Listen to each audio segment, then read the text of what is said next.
Radio never sleeps. 24 hours a day, 7 days a week, 365 days a year. It's like 7-Eleven. They never close. Even if nobody's listening, radio goes on. It is the original form of electronic mass communication, predating film, television, and the internet. But radio is not the same as other forms, such as television, in that it is an entirely oral experience. No pictures to match up with the sounds you hear. I want to give you, the viewer, a glimpse into what it takes to make it all happen, to meet some of the people who make it happen, and to give you an idea of what it takes to get the sound you want from here to here to here. Weather Channel says we are going to see some scattered rain. Jack Loger, host of the Magic Morning Show, is a rarity in radio today, at least outside of large markets. Putting on a live, local morning show and trying to compete with the Matt Lauers of the world provides a challenge that Jack wakes up to every morning. Did you notice how I was digging around to try to find the weather forecast after I already started doing the weather? I'm a professional. George Burns said show business is a hideous bitch goddess.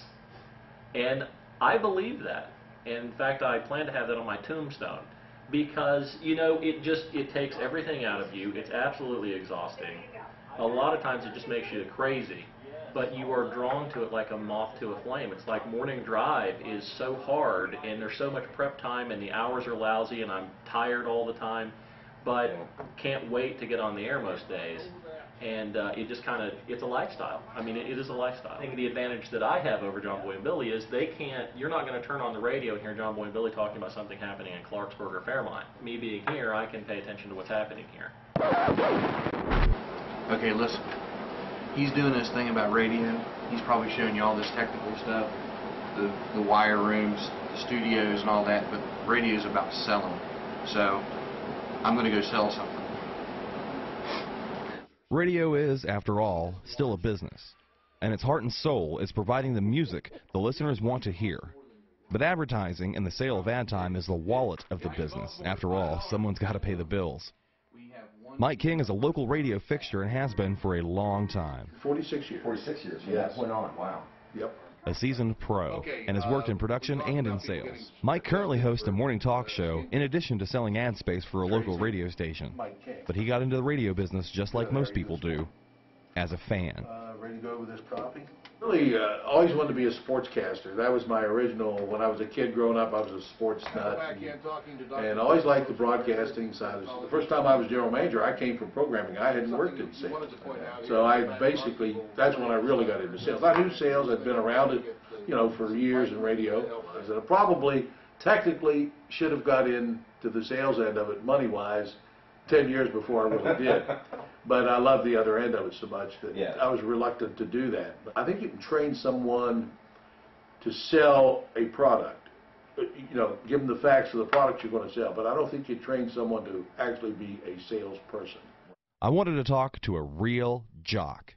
Someone who has the experience with the business and with the listeners to give us a view from someone really in the trenches. I think I found just the guy. My name is Mark Rogers. I was playing in a couple show bands, road bands, bar bands, whatever you want to call them. So a buddy of mine who's still in Nashville said, won't you try this job on? So I thought that I would just come to the radio station and be a part-timer on weekends. Here I am. But back then we played 45s, which some guys, you know, young guys today might not know what a 45 is. That's just a record, a small record, and we had turntables, and you would throw the record on the turntable, set the needle, cue it up, and the minute you heard a little audio, you turned it a half a turn.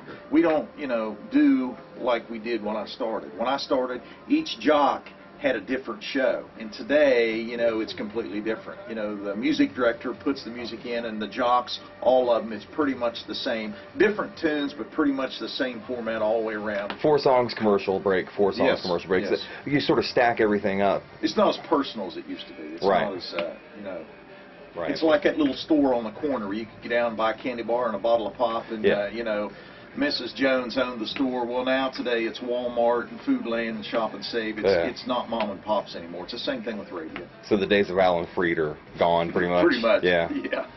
Well, I just showed up to do a part-time air shift, and 20-some years later, here I sit. Yeah.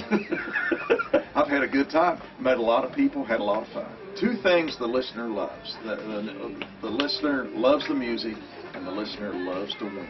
That's true. And if you're out on a remote site and you're throwing out T-shirts or tickets or whatever, it's the same way here in the studio, man. If they know you're going to be giving away tickets to see ZZ Top or Skinner or whatever, you're giving away T-shirts or dinner to the Roadhouse, they're tuned in, ready to rock and roll.